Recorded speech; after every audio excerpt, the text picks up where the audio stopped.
How to unhide an app on iPhone. Hello everybody and welcome back to our channel. So let's get started without any further ado. So if you're unable to find your app on your home screen of your iPhone, what you wanna do is simply swipe and then you'll find app library. Now in this library, you'll find all of your installed app in your mobile device. If you don't, you wanna go ahead and tap on the search bar and then simply search for the app that is hidden. And once you search for the app, if it is installed in your device, it will definitely pop up.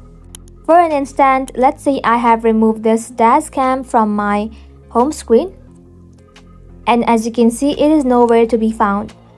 But when I swipe to app library, you can see dash cam is right over here. In order to pin it to your home screen, long press the app, tap on add to home screen, and then it will get added back to your home screen again. And that is how to unhide an app on iPhone.